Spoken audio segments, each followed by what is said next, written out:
namanya cetakan batu batako. Ini punya abang sepupu saya pinjam ya teman-teman. Nah, ini saya mau kasih tahu seperti ini nih, cetakan batu batako ini terbuat dari plat besi ya teman-teman ya. Plat besi ini dibuat seperti kotak persegi panjang ya teman-teman ya. Nah ini teman-teman, ini posisinya teman-teman. Nampak ya, sorry bentar ya. Nih kotak seperti ini teman-teman. Seperti ini teman-teman. Ini dibuat kotak persegi panjang, baru di sisi kedua sisi kan ada 4 sisi nih, ada 2 sisi diberi engsel mati ya teman-teman. Ini engsel pintu gitulah teman-teman. Ada 2 ini engsel mati dan 2 lagi engsel non permanen. Maksudnya non permanen itu bisa dibuka ya teman-teman. Nah seperti ini teman-teman. Ini teman-teman ya. Nih ini ada besi penguncinya teman-teman, yang pengunci non permanen ya. Nah ini teman-teman, seperti ini teman-teman. Nah ini kalau misalnya ini kan saya kan baru cetak batu juga kan. Nah jadi kalau misalnya baru dicetak ini kan biasanya ini terisi nih, ini karena segi ini kan nggak segi kunci ini, kalau dibilang ini kunci kanan kiri ini, kalau misalnya nanti batu itu dipasang menjadi tembok, ini kunci kanan kirinya. Ini nah seperti ini cetakannya teman-teman. Ini kan kalau misalnya kita udah isi, kita udah ada buat, ini pasti terisi sama semen dan pasir. Jadi kan kalau misalnya nanti kita mau isi lagi, mau kita press, ini bisa jadi sangkutan. Nah jadi makanya dibersihin seperti ini biar supaya nanti pas di press nggak nyangkut. Nah ini teman-teman, ini kuncinya kita pasang di kanan kirinya, yang kunci permanen ya teman-teman. Bawahnya kita ratakan dulu teman-teman ya, biar supaya bagus batunya. Nah ini teman-teman, kita ratakan. Baru setelah seperti ini udah letakkan, kita isi dengan semen dan pasir yang udah dilembabkan tadi dan dicampur dan sudah dicampur dan dilembabkan. Jadi belepotan saya ngomong ini. Nah, sampai dia setengah cetakan ya. Seperti ini teman-teman. Kita ratakan nih kanan kirinya. Rata. Setelah udah rata, kita padatkan menggunakan kayu. Kayunya udah saya bujeli nih teman-teman, biar padatnya. Dan kita padatkan, baru kita isi lagi. Nah setelah kita isi lagi,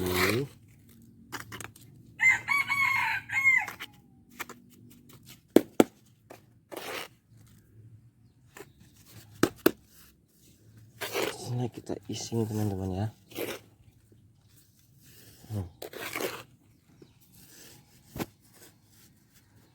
Dan kita isi nih ya sampai penuh. Intinya setiap sudut sisi itu kita padatkan. Ini tujuannya biar supaya padat. Ketika nanti batu udah kering ya teman-teman, kering udah kita jemur kering, tujuannya ini biar sisi ini kuat padat, karena kalau padat itu kan pasti kuat.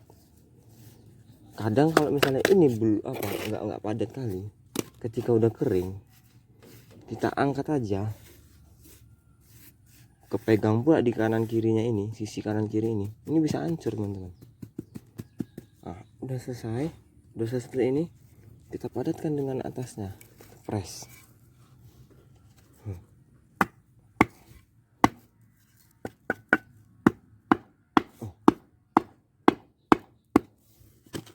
Setelah itu kita goyang. Tujuannya digoyang ini biar supaya batu itu ketika kering nanti kita angkat, kita pindahkan di tempat susunan ya, itu nggak lengket, tanah yang di bawah itu nggak lengket di bawah, dia nggak lengket di bawah batunya, jadi bawahnya itu rapi bagus gitu. Setelah udah kita guncang-guncang, oh ya ini tadi atasnya teman-teman ya, atasnya itu seperti ini teman-teman. Perasaannya atas itu seperti ini ya. Ini tujuannya sisi tengah ini dibuat seperti ini supaya jadi kunci. Kalau batunya itu nanti udah jadi seperti ini ya,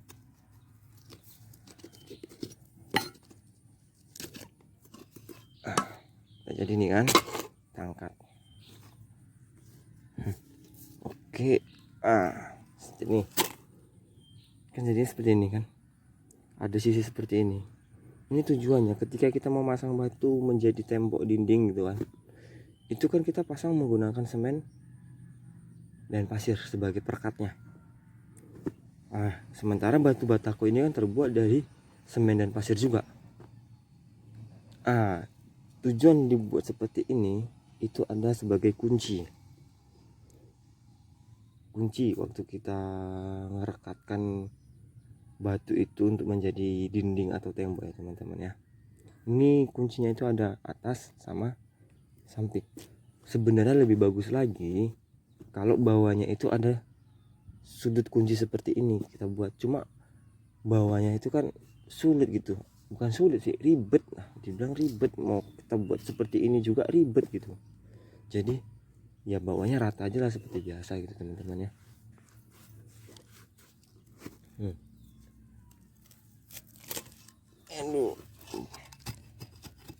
Batu batako ini dibilang masyarakat kalau kita mau buat rumah pakai batu batako katanya nggak bagus, nggak kuat ya, macam sebagainya kan. Sebenarnya itu semuanya kembali pada kitanya ya teman-teman. Kenapa kepada kitanya? Sekarang batu batako itu kita beli atau buat sendiri. Kalau kita buat sendiri kemungkinan besar karena kita menggunakannya ingin digunakan sendiri dan dibuat sendiri, pasti kualitas dan kuantitasnya itu kita bagusi kan. Sebenarnya ukuran batu batako yang baik itu adalah bahan-bahannya itu semen 1 sak dan pasir 4 angkong munjung. Itu menghasilkan 65-63 batu. Itu yang bagusnya. Tapi kalau kita beli di Panglong, batu-batu Panglong, itu terkadang cara mereka buat bahan-bahannya itu nggak sebanding. Kenapa nggak sebanding? Ya itu bahannya itu mungkin lebih banyak pasir ketimbang semennya, jadi batunya itu nggak bagus, rapuh.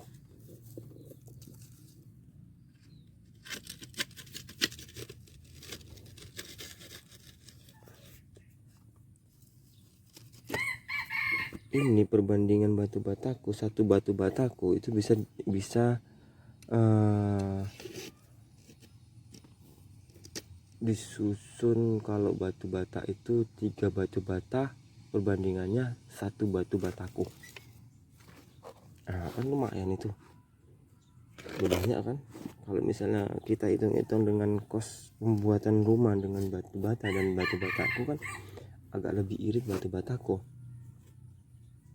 Apalagi kalau batu batako kita buat sendiri ya teman-teman, udah irit, kualitas kita susun sendiri kan gitu.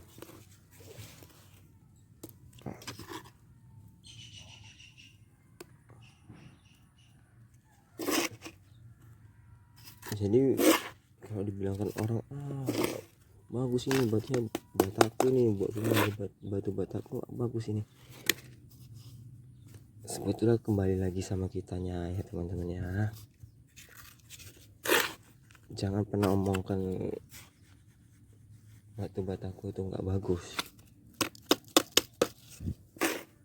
Kalau kita buat sendiri pasti bagus kan, karena kita kan tahu kualitasnya, dan kita itu bisa susun rencana kualitas dan kuantitasnya kan.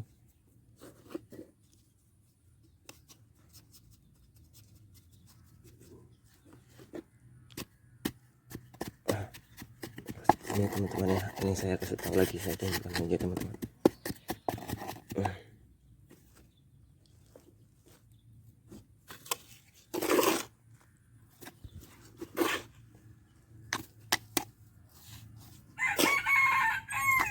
Oh ya, tadi cara apanya,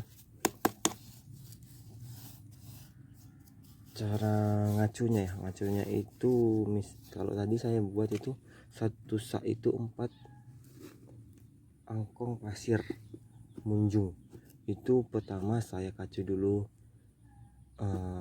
semen dan pasirnya sampai rata ya.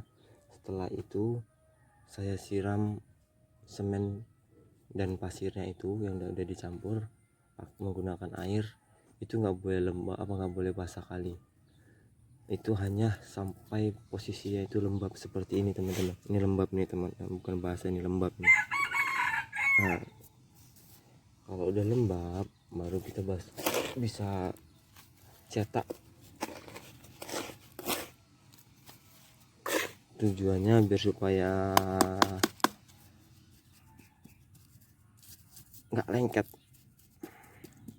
Jadi kan kalau misalnya basah kali itu di cetakan itu lengket teman-teman, jadi susah ribet kan gitu. Kayak gitu kan susah lah gitu kalau dibilang kan, kalau misalnya lengket kali di cetakan susah. Oh ya, kalau misalnya cetakan ini kan kalau udah banyak kali dibuat ini semen kan pada lengket cetakan. Nah itu solusinya kita menggunakan apa, oli bekas ya, oli kotor, oli motor lah, minta di bengkel motor atau mobil, oli yang udah bekas itu kan,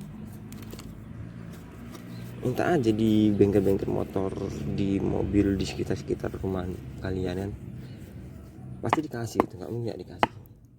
Atau enggak pas mobil atau motor kalian itu pas ganti oli itu minta bekas oli kotornya.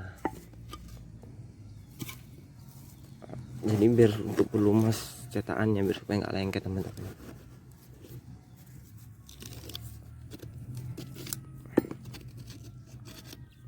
Nah oke teman-teman, nah seperti ini teman-teman, ini saya kasih tahu lagi ya.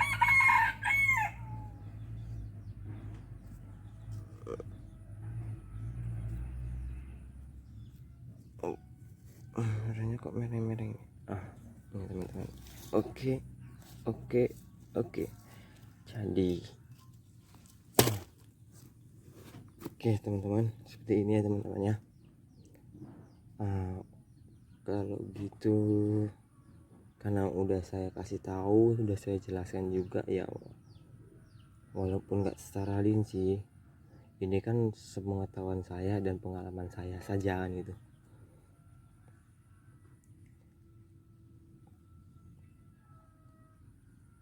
Jadi ini tadi kuncinya ya teman-teman ya. Oke teman-teman,